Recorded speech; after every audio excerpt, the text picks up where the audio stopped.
Good morning friend, जय Jagannath. Welcome to Odisha GK world. इस video में हमने डिस्कस करने वाले डेली करंट अफेयर के टॉप एमसीक्यू को हमने डिस्कस करेंगे। 31 मार्च के जितना भी करंट अफेयर रहे आज की 1 अप्रैल में आज हम डिस्कस करने वाले हैं मोस्ट इम्पोर्टेंट एमसीक्यू को। ये जितना भी क्वेश्चन डिस्कस की जाएगी सभी के सभी इम्पोर्टेंट एंड एग्जाम ओरिएंटेड है। सो चलिए देख लेते हैं। यह रहे इम्पोर्टेंट क्वेश्चन। फर्स्ट क्वेश्चन आज के डेली करंट अफेयर की, who has received the Bharat Ratna for recently from President Draupadi Murmu on behalf of Dr. M.S. Swaminathan on Saturday. Who has received recently जो कि उन्हें दी गई है भारत रत्न recently जो कि प्रेसिडेंट द्रौपदी मुर्मू के द्वारा। ये जो ऑप्शन में देख रहे हो पी.वी. नरसिम्हा राव जो कि चौधरी चरण सिंह एंड कर्पूरी ठाकुर एंड एग्रोनोमिस्ट, ये जो डी पर है ये एक एग्रोनोमिस्ट जो कि डॉक्टर एम.एस. स्वामीनाथन, ये जो कि सभी को दी गई है। और एक ऑप्शन होना चाहिए था, ये ऑप्शन ई जो कि ऑल ऑफ दिस, यही आंसर होगा। मतलब पी.वी. नरसिम्हा राव उन्हें भी दी गई है। ये जो पी.वी. नरसिम्हा राव है ना, ये जो ऑप्शन ए पे देख रहे हो पी.वी. नरसिम्हा राव जो कि फॉर्मर प्राइम मिनिस्टर है, ये जो कि फॉर्मर प्राइम मिनिस्टर है एंड ये अभी जिंदा नहीं रहे। ये पी.वी. नरसिम्हा राव जो कि फॉर्मर प्राइम मिनिस्टर है एंड सी पर जो रहे चौधरी चरण सिंह, ये भी एक फॉर्मर प्राइम मिनिस्टर है, ये भी एक फॉर्मर प्राइम मिनिस्टर है। एंड जो सी पर देख रहे हो कर्पूरी ठाकुर, ये जो कि बिहार की चीफ मिनिस्टर, बिहार की फॉर्मर चीफ मिनिस्टर। एंड एग्रोनोमिस्ट ये जो डी पर है ये एक डॉक्टर एम.एस. स्वामीनाथन, ये एक एग्रोनोमिस्ट है। याद रखिएगा ये जो अवार्ड दी गई है ना, ये जो कि राष्ट्रपति भवन में दी गई है, राष्ट्रपति भवन में ये अवार्ड दी गई है। और ये जो पी.वी. नरसिम्हा राव, ये मतलब अभी तो जिंदा नहीं रहे उन्होंने, जो फॉर्मर प्राइम मिनिस्टर है उनके सन को दी गई है, उनके बेटा को दी गई है जो कि ये जो अवार्ड भारत रत्न अवार्ड, भारत रत्न जो कि इंडिया का हाईएस्ट सिविलियन अवार्ड होती है। याद रखिए। एंड आपको भारत रत्न की प्राइस आपको पूछे तो कौन सी होगा, नीचे कमेंट कर देना। ये याद रखिएगा, जो P V. Narasimha Rao former prime minister, उनके सन को जो कि उनका सन का नाम है पी.वी. नरसिम्हा राव की, वो है पामुला पार्थी वेंकट नरसिम्हा राव। याद रखिएगा पी.वी. नरसिम्हा राव की सन पामुला पार्थी वेंकट नरसिम्हा राव, उन्हें दी गई है ये अवार्ड। एंड ये जो कि एक इंडियन लॉयर, जो पी.वी. नरसिम्हा राव जो कि एक इंडियन लॉयर थे, Indian lawyer, statesman and politician थे। एंड ये जो प्राइम मिनिस्टर थे ये है 9th प्राइम मिनिस्टर है। याद देखिए 9th प्राइम मिनिस्टर जो कि 1991 टू 1996 तक रहे। याद रखिएगा उनका बॉर्न आपको पूछे तो बॉर्न ये है 1921 एंड डेथ है 23 दिसंबर 2004 में उनका डेथ हुआ है। एंड उनकी सन को दी गई है, सन का नाम है पामुलापार्थी वेंकट नरसिम्हा राव, उनके दी गई है भारत रत्न, उनकी नाम की अवार्ड उन्हें दी गई है। याद रखिएगा। एंड ये जो बी पर देख रहे हो चौधरी चरण सिंह जो कि ये भी एक प्राइम मिनिस्टर है, फॉर्मर प्राइम मिनिस्टर। एंड ये जो कि 5th प्राइम मिनिस्टर है, फिफ्थ प्राइम मिनिस्टर इंडिया की। एंड 5th सीएम भी जो कि उत्तर प्रदेश की, 5th प्राइम मिनिस्टर इंडिया की 5th prime minister and 5th CM भी उत्तर प्रदेश की है, उत्तर प्रदेश की ओर से जो कि 5th सीएम थे। याद देखिए अभी करेंटली जो उत्तर प्रदेश के सीएम है ये है योगी आदित्यनाथ, आनंदीबेन पटेल गवर्नर है। याद रखिएगा ये जो चौधरी चरण सिंह जो 5th प्राइम मिनिस्टर है, 5th सीएम जो कि उत्तर प्रदेश की, उनके ग्रैंड सन को ये अवार्ड दिए है। ग्रैंड सन का नाम है जयंत चौधरी, उन्हें दी गई है। एंड जो ठाकुर रहे जो कर्पूरी ठाकुर, फॉर्मर बिहार सीएम जो कर्पूरी ठाकुर, उनके सन को दी गई है अवार्ड जो कि उनका नाम है रामनाथ ठाकुर। याद रखिएगा। एंड डी पर है डॉक्टर स्वामीनाथन, उनके डॉटर को दी गई है, उनके डॉटर को ये अवार्ड दी गई है, वो है नित्या राव। याद रखिएगा। सो ये सभी को याद रखिएगा। मतलब ये क्वेश्चन में आपको इतना ही याद रखना चाहिए कि डॉक्टर स्वामीनाथन की, मतलब डॉक्टर स्वामीनाथन एंड जो कि कर्पूरी ठाकुर एंड चौधरी चरण सिंह, पीवी नरसिम्हा राव, ये 4 को जो कि दी गई है Bharat Ratna award. Bharat Ratna award India के हाईएस्ट सिविलियन अवार्ड है। एंड उसके बाद पद्म विभूषण आएगा, and then Padma Bhushan, and उसके बाद जो 4th पर है वो है पद्मश्री। भारत की हाईएस्ट सिविलियन अवार्ड ये होती है। सभी को याद रखिएगा, जितना भी एक्स्ट्रा दी गई। बढ़ते हैं आगे। Number 2, what is the cost of Bharat Ratna award. अभी हमने करेंटली कमेंट करने के लिए मैंने बताया था। What is the cost of Bharat Ratna award. Bharat Ratna award की कॉस्ट आपको पूछे तो ये मतलब ऑप्शन डी सही होगा। The award does not carry any monetary grant. The award does not carry any monetary grant. ये एक मतलब ये जो अवार्ड दी जाती है भारत रत्न, हाईएस्ट सिविलियन अवार्ड इंडिया की, ये एक सनद या फिर सर्टिफिकेट दी जाती है, जो कि साइन की जाती है और प्रेसिडेंट द्रौपदी मुर्मू की साइन जो कि इसमें रहता है। याद रखिए, इसका कोई भी वैल्यू नहीं है, इसका कोई भी मतलब कॉस्ट नहीं है, प्राइस नहीं है, याद रखिएगा।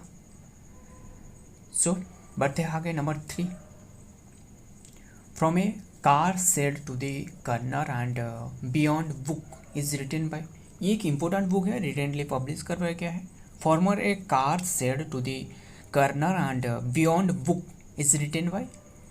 ये एस रमन, ऑप्शन ए से होगा, एस रमन। जो कि ये जो एस रमन है ना, जो कि एक retired chairman and managing director था, MD of Canara bank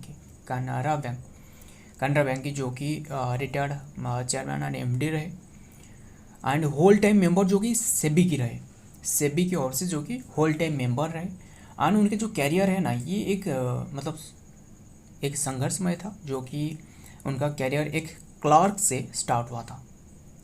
clerk जो कि SBI, state bank of India की जो कि क्लर्क रहे थे। एंड उसके बाद जो कि ये मतलब कैसे उनका जो सफ़र रहे उनके बारे में बताया गया। ये एक ऑटोबायोग्राफी है। एंड जो कि होल टाइम मेंबर रहे सेबी के, एंड MD थे, चेयरमैन एंड MD थे, जो कि कानारा बैंक के। या देखिए उनकी कैरियर एक क्लर्क से स्टार्ट हुआ है, जो कि SBI की स्टेट बैंक ऑफ इंडिया के क्लर्क था। एग्जीक्यूटिव डायरेक्टर रहे, और भी जो कि यूनियन बैंक भी एग्जीक्यूटिव डायरेक्टर रहे। उनकी एक ऑटोबायोग्राफी है, याद रखिएगा। एस रमन। बुक का नाम है from a car set to the corner and beyond, book का नाम है, याद रखिएगा। सो और आगे बढ़ने से पहले जो ऑप्शन में जितना भी देख रहे हो, ये जो बी पर रहे, बी पर जो माधव गुडविले, ये जो कि बाबरी मस्जिद एंड राम मंदिर के बारे में एक बुक लिखी है। एंड जो सी पर देख रहे हो, MJ अकबर, ये जो कि गांधी ए लाइफ इन 3 कंपेयर्स, याद रखिएगा। गांधी ए लाइफ इन 3 कंपेयर्स, इसके बारे में बुक लिखी है। अश्विनी प्रभु, ऑप्शन डी पर जो देख रहे हो, अश्विनी प्रभु, ये जो कि sculptured stone mystery of book एक लिखी है, जो कि मामलापुरम के बारे में एक बुक लिखी है, मिस्ट्री ऑफ मामलापुरम, याद रखिएगा। अश्विनी प्रभु, ये बुक का नाम है मिस्ट्रीज ऑफ मामलापुरम बुक। सो बढ़ते हैं आगे। नंबर 4, बासिरो डायामाई, ये एक नाम है उसका। Bassirou Diomaye Faye has been elected as the president of which African country. African country तो इसलिए इसका नाम भी ऐसे रहे, Bassirou Diomaye Faye has been elected as the president of which African country. ये है Senegal. Option C is the right answer, Senegal, जो कि सेनेगल की बासिरो डायामाई फाई, ये इसका नाम है, जो कि elected as the president of Senegal, याद रखिएगा। एंड जो डी पर देख रहे हो, कमल किशोर, जो कि ये एक ऑफिसर है, officer of disaster risk reduction by United nation के द्वारा, फर्स्ट इंडियन है Kamal Kishore. Next number 5, who has been appointed as the director general of police research and development bureau, who has been appointed आज तो किससे appointed करवाया गया है, director general of police research and development bureau, यह है Rajeev Kumar. Option B is the right answer, Rajeev Kumar Sharma. And ये जो ऑप्शन ए पर देख रहे हो बालाजी शर्मा, जो कि उनसे पहले रहे बालाजी शर्मा, याद रखिएगा। बढ़ते हैं आगे number 6। The first army conference of the year 2024 was held in which place. The first army conference, ये एक army conference of the year 2024 was held in which place, ये है न्यू दिल्ली में। Option C is the right answer, New Delhi में। And ये first army conference जो कि ये ऑब्जर्व करी गई है 28 मार्च 2024 में, इसका शुभारंभ करी गई है। एंड ये 1 और 2 अप्रैल तक होगा, यानी आज या फिर कल, ये दोनों दिन तक होगा, अप्रैल तक होगा, याद रखिएगा। एंड ये जो चीफ एंड जो चेयरमैनशिप करेंगे जो वो है आर्मी स्टाफ या फिर जो कि उसका नाम है जनरल मनोज पांडे, जो कि उन्हें जो कि चेयर करेंगे ये उनके चेयरमैनशिप के द्वारा first army conference of the year 2024 held in New Delhi. Next number 7। Which of the following Indian recently has been appointed as the secretary general special representative for disaster risk reduction. Important question है, याद रखिएगा। ये जितना भी question discuss किया जा रहा है ना, सभी के सभी इंपॉर्टेंट है। हमने दोनों दिन के अंदर में जितना भी क्वेश्चन रहते हैं उससे हमने डिस्कस करते हैं, एंड सिर्फ और सिर्फ इम्पोर्टेंट क्वेश्चन को जो इम्पोर्टेंट हो सकता है, याद रखिएगा। Which of the following Indian, जो कि ये एक फर्स्ट इंडियन रिसेंटली अपॉइंटेड करवाया गया है, मतलब secretary general special responsibility special representative for disaster risk reduction, याद रखिएगा। इंडियन को रिसेंटली अपॉइंटेड करवाया गया है, ये जो कि option D is the right answer, Kamal Kishore. Option D is the right answer, Kamal Kishore. And ये यूनाइटेड नेशन के द्वारा अपॉइंटेड करवाया गया है, इसलिए इम्पोर्टेंट है, याद रखिएगा। जो अपॉइंटमेंट करवाया गया है United nation office for disaster risk reduction, याद रखिएगा, Kamal Kishore. So first Indian जो कि secretary general special representative for disaster risk reduction by the United nation and ये जो अपॉइंटमेंट करवाया गया है यूनाइटेड नेशन के द्वारा, United nation office for disaster risk reduction, यानी इसका शॉर्ट फॉर्म है UNDRR, इसका शॉर्ट फॉर्म है। इसका फुल फॉर्म है United nation office for disaster risk reduction. इसका जो स्थापना करी गई थी ना UNDRR का स्थापना है एस्टेब्लिशमेंट 1999, यानी ये जो 1999 ना है ना, ये जो कि उड़ीसा में एक बहुत ही बड़ी साइक्लोन देखने को मिला था, याद रखिए 1999 अक्टूबर 29 में, फ्राइडे में, याद रखिएगा। इसका स्थापना, ये जो UNDRR का स्थापना जो कि 1999 में करी गई है एस्टेब्लिशमेंट, एंड हेडक्वार्टर आपको जेनेवा स्विट्जरलैंड में मिलेगा, याद रखिएगा। सो बढ़ते हैं आगे number 8। 29 March is celebrated as the sacrifice day of Jesus Christ and it is celebrated as which day.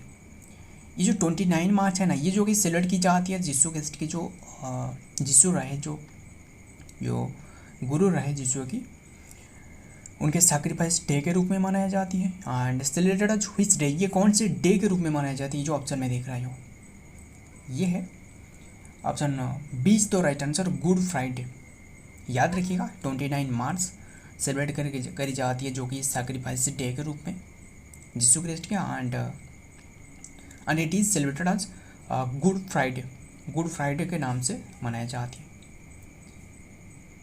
याद रखिएगा, जो कि जीसू क्राइस्ट के सैक्रिफाइस डे के रूप में ऑब्जर्व करी जाती है। Next number 9। The schedule of women's Asian cup cricket 2024 was released by the Asian Cricket Association।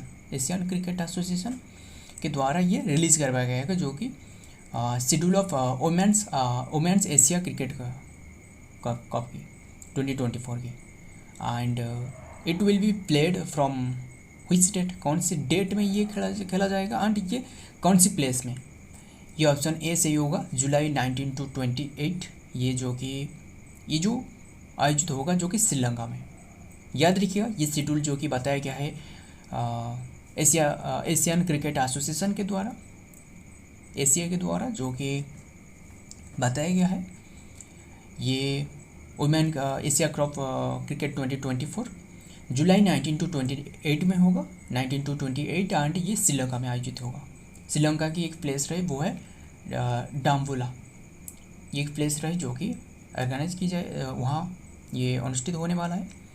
And total team जो इस पर पार्टिसिपेट करेंगे, टोटल टीम ये है 8 टीम यहाँ पार्टिसिपेट करेंगे। टोटल टीम याद रखिएगा 8 टीम के साथ यहाँ पार्टिसिपेट होगा। एंड 8 टीम आपको पूछे तो जो 8 टीम पार्टिसिपेट करने वाला है वो है India, Pakistan, Sri Lanka and Bangladesh, United Arab अमीरात, मलेशिया, नेपाल एंड और एक रहे वो है थाईलैंड। याद रखिएगा India, Pakistan, Sri Lanka, Bangladesh, United Arab अमीरात, मलेशिया, नेपाल एंड थाईलैंड के साथ ये जो कि पार्टिसिपेट करेगा। याद रखिएगा जो कि ओमियान एशिया में याद रखिए जो ओमियान एशिया कप है ना, इनमें से इंडिया ने जो कि 7 टाइम ओन की है, इंडिया ने 7 टाइम्स ओन की है। एंड इसका स्थापना आपको पूछे तो इसका स्थापना जो कि करी गई थी, ये जो ओमियान एशिया कप जो कि एस्टेब्लिशमेंट है 2004 में इसका स्थापना करी गई है। याद रखिएगा 7 टाइम्स जो कि इंडिया ने ओन की है, सो याद रखना। एंड और मेंस के बारे में बात करें तो जो कि इंडिया ने ओन की है जो कि 2 टाइम्स। एंड ये जो आईसीसी के बारे में बात करें तो आईसीसी इंटरनेशनल क्रिकेट काउंसिल, इसका हेडक्वार्टर जो कि याद रखिए आईसीसी, इसका हेडक्वार्टर यूनाइटेड अरब अमीरात में दुबई में मिलेगा, अमीरात की दुबई में मिलेगा। एंड याद रखिएगा एंड ये जो आईसीसी है ना, इसके बारे में हम पूरी डिटेल डिस्कस करेंगे।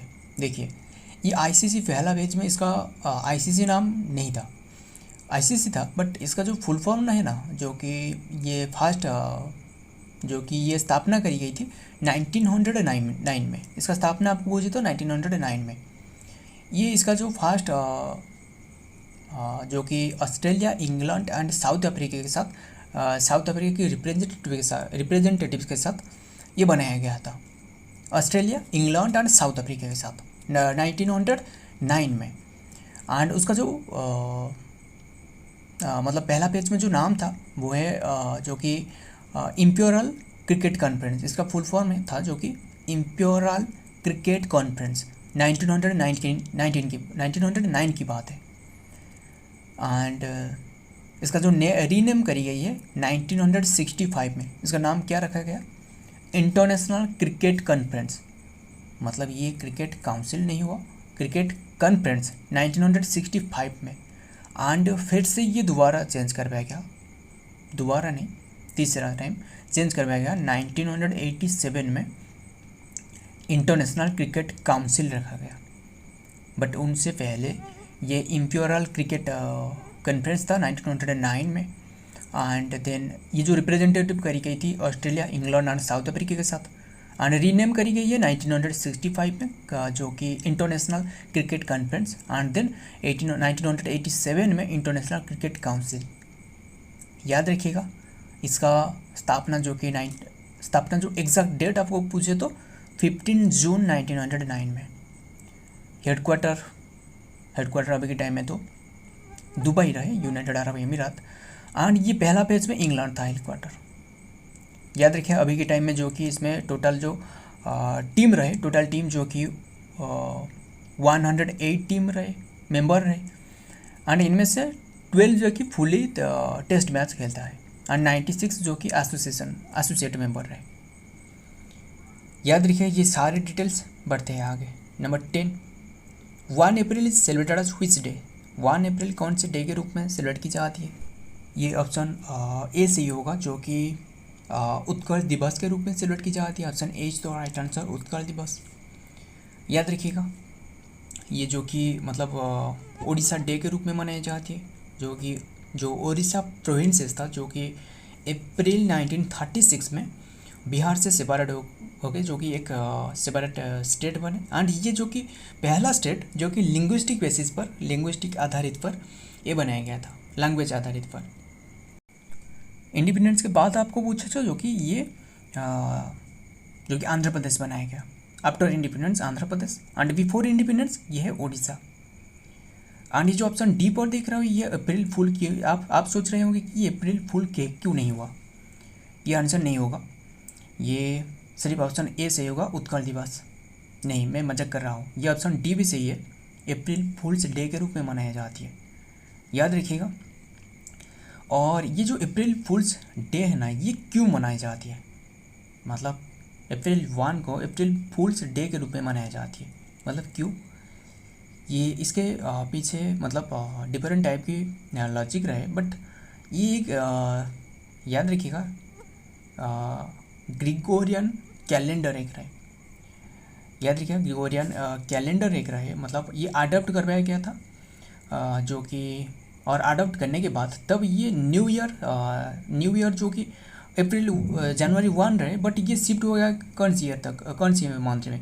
अप्रैल 1 में, जो कि जो न्यू ईयर है ये शिफ्ट हो गया अप्रैल 1 टू जनवरी 1 में। एंड याद रखिएगा, इसलिए जो कि मैनी यूरोपियन कंट्रीज़ ने, इसलिए जो कि ये एक कन्फ्यूजन क्रिएट होने लगा इसमें कि मतलब कौन सी सही होगा, कौन सी न्यू ईयर होगा। याद रखिएगा, इसलिए ये मतलब कन्फ्यूजन क्रिएट हो गया अमंग पीपल। सो ये डे इसलिए मतलब सेलिब्रेट करवाई जाती है। ये एक मतलब आर्टिकल मैंने देख रहा था, मतलब इसके बारे में ऐसे ही बताया गया है। और इसके बारे में तो और भी कई तरह लॉजिक रहे, जो कि एक फ़ोन डे के रूप में मनाई जाती है। फ़ोन या फिर जोक, प्रैंक के बारे में, मतलब ये इसलिए मनाई जाती है एक फ़ोन डे के रूप में, या फिर जोक प्रैंक, इसके लिए ये मनाई जाती है। सो याद रखिएगा, ये सारे के सारे जितने भी करंट अफेयर डिस्कस की गई, याद रखिएगा आज की करंट अफेयर इतने से रहे। मिलता हूँ और एक वीडियो में और एक इम्पोर्टेंट एमसीक्यू के साथ। तब तक के लिए जय हिंद, जय जगन्नाथ।